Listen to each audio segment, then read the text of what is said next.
Itu maksudnya Allah yang meliputi dirinya yang zahir dan dirinya yang batin. Yang zahir diliputi oleh yang batin diliputi oleh yang zahir. Pandang satu wujudnya. Itu maksudnya dua yang tiada bercerai, dua yang tiada berpisah. Kalau dua tiada bercerai, tiada berpisah, berarti dia esa, berarti dia tunggal, itu maksudnya. Mana yang dikatakan dua yang tiada bercerai itu? Nah, ini jangan tertipu kita dengan mendengarkan enaknya susunan kata dan bahasa, tapi tak tahu kita makna hakikat dua yang bercerai, yang tidak berpisah itu yang mana sebenarnya. Nah, dua yang tiada bercerai.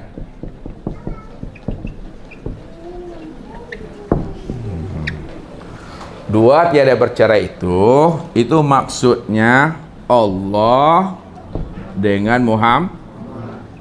Nah, kalau diturunkan dengan bahasanya, Allah itu zat, Muhammad itu sifat. Itu maksudnya Bapak Ibu. Dua yang tiada bercerai, dua yang tiada berpisah, itu maksud Ustadz itu adalah Allah dan Muhammad. Bahwa Allah dan Muhammad itu esa, Allah dan Muhammad itu tunggal. Untuk membahasakannya, dua yang tiada bercerai, dua yang tiada berpisah, dia tunggal. Walaupun Muhammad itu, lihat, walaupun Muhammad itu bukan Allah, namun Muhammad itu tiada lain esa dengan Allah. Nah, coba gunakan bahasanya. Walaupun Muhammad itu bukan Allah, namun Muhammad itu tiada lain esa dengan Allah. Kalaulah Muhammad itu esa dengan Allah, itu artinya bahwa Muhammad itulah nyatanya diri Allah. Kalaulah Muhammad itu nyatanya diri Allah, maka sesungguhnya Muhammad itulah yang Allah. Itu yang dua yang tiada berpisah, dua yang tiada bercerai. Nah, kalau kita naikkan ke atas, mana yang dikatakan diri Muhammad itu? Nah, diri yang Muhammad itu yang disebut namanya dengan Nur. Diri Muhammad itu disebut namanya dengan Nur.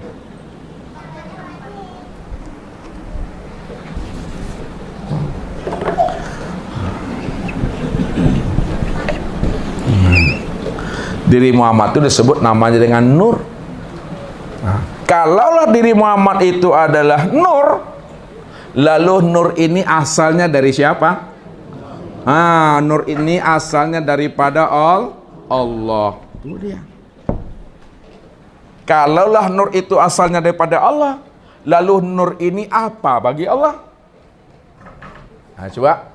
Kalaulah Nur itu asalnya daripada Allah, asalnya daripada Tuhan, lalu Nur itu apa bagi Allah?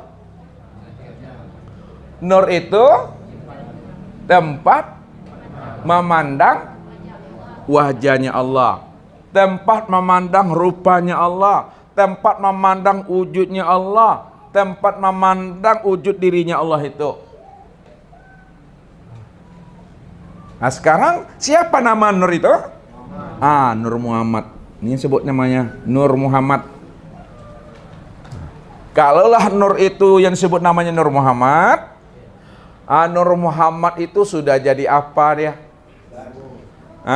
Sudah menjadi sekalian alam. Kesempurnaan Nur Muhammad pada sekalian alam, maka nyata pada insan.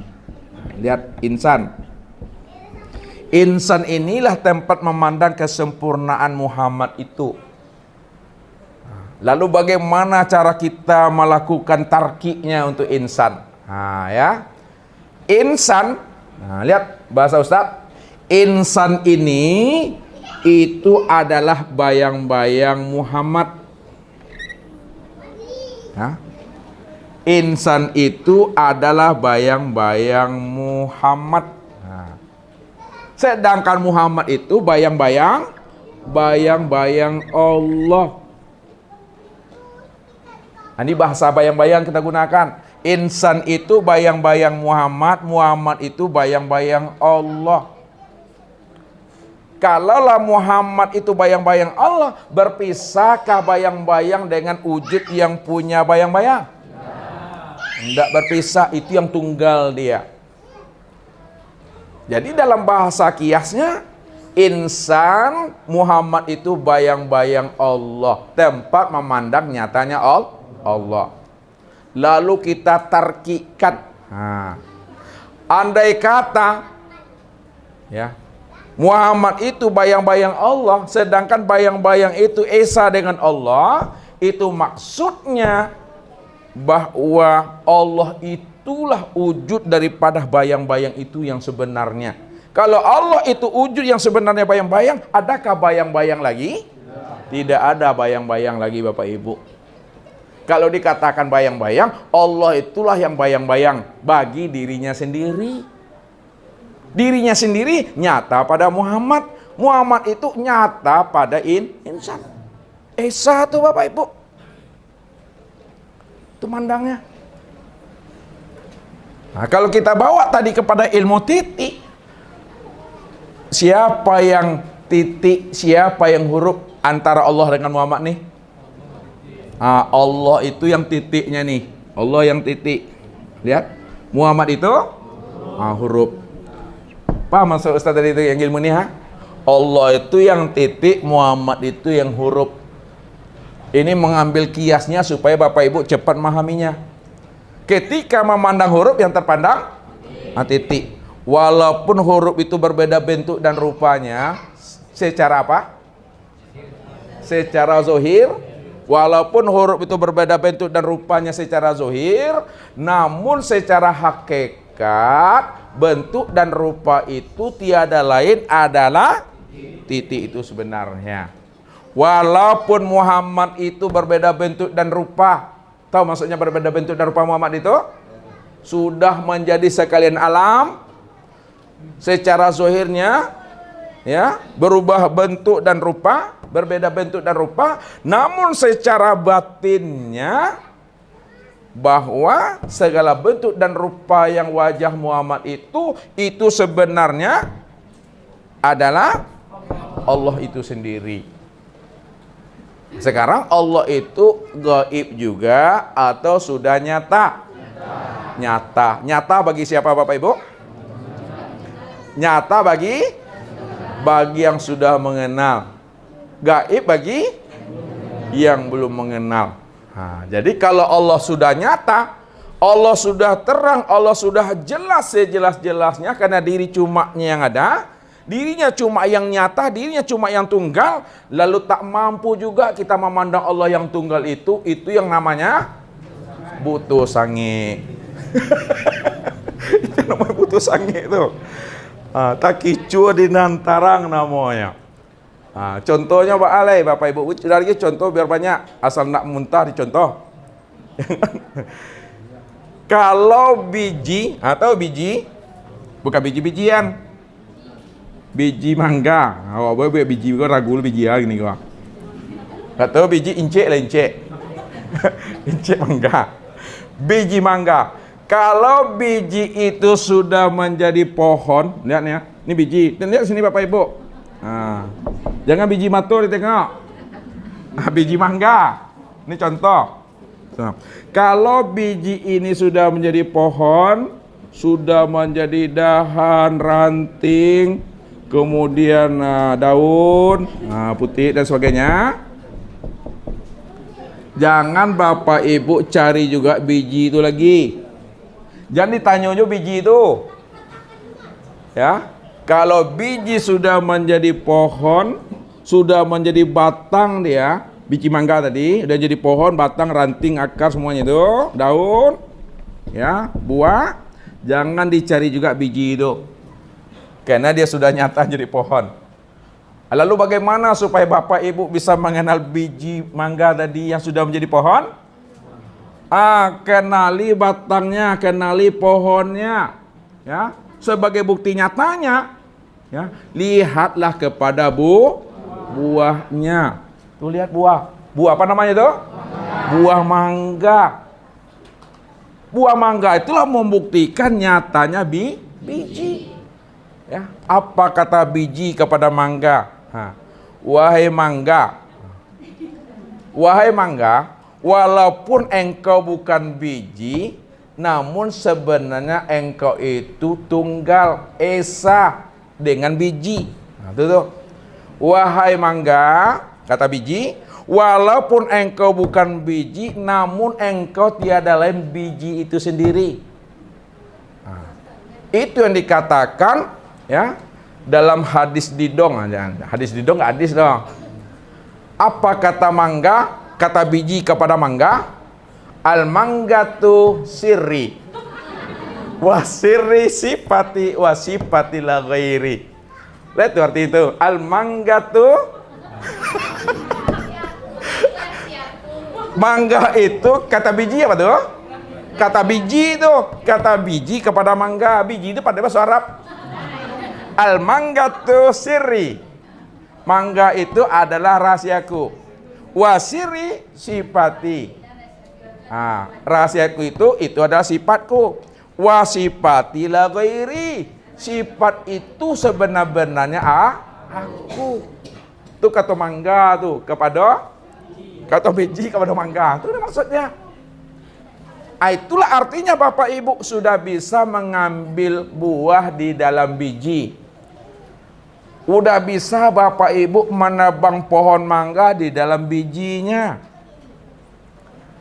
Bisa Bapak Ibu mengambil buah dalam biji? Menabang pohon di dalam biji. Ya mesti bisa kenali dulu biji itu. Karena dari biji itulah munculnya pohon, dari biji itulah munculnya dahan ranting, dari biji itulah munculnya putih, dari biji itulah munculnya buah itu. Ketika Bapak Ibu sudah bisa mengambil biji, sebenarnya ala dapet di situ buahnya tuh ya, tumpang. Artinya apa? Ya. Kalau Bapak Ibu sudah kenal diri, ya, sudah tahu diri, insya Allah ala nyata tuh Tuhan. Rupanya Tuhan tuh tidak perlu Tuhan tak perlu dicari-cari Bapak Ibu. Tidak akan pernah Bapak Ibu berjumpa. Cuma kenali sajalah di diri. Insya Allah orang yang sudah kenal diri pasti bertemu dengan Tuhan. Perlu Bapak Ibu belajar mani. Belajar memahami mani, asam, asin. Tidak. Makan sela madu tuh, maka mani itu akan muncul dengan sendirinya. Ya. Kicuklah garam tuh, asin tuh akan muncul dengan sendirinya. Makan cabai itu, padi itu akan muncul dengan sendirinya. Kenalilah diri itu, maka Allah akan wujud dengan sendirinya pada diri itu. Itu kiasnya Bapak Ibu memahaminya supaya apa? Supaya kita tidak tertipu dalam bentuk penyamaran Allah dalam bentuk rupa yang lain ini. Dia juga yang berdiri di sana Bapak Ibu. Jadi kalau udah kenal Bapak Ibu, siapa diri Bapak Ibu, siapa sejati diri Bapak Ibu, maka diri Bapak Ibu disebut diri yang telah berkelima. Berkelima apa namanya? Sahadatain. Diri yang berkelima sahadatain itu yang disebut namanya insan kamil mukamil. Ya, insan kamil mukamil itu adalah insan yang telah mengenal dan menyaksikan Allah dan Muhammad rupa insan pada diri sendiri. Inilah orangnya. Itu yang diri yang bersahadat, itu yang diri berkelima. Makanya Nabi katakan apa? Man kana akhirul kalamihi la ilaha illallah dakhalal jannah. Barang siapa yang di akhir kalamnya bukan menyebut Bapak Ibu ya. Akhir kalam bukan menyebut. Akhir kalam itu menyadari dan memahami bahwa la ilaha illallah itulah orangnya Muhammad Rasulullah. Itulah surga bagi dirinya. Walaupun dia pernah berbuat dosa 70 tahun lamanya, merampokkah dia, berzinahkah dia, mencurikah dia, tapi di akhir kalamnya Dia telah mengenal, telah menyaksikan Allah itu tiada lain adalah Muhammad Rasulullah yang rupa insan, itu udah akhir kalam namanya Bapak Ibu.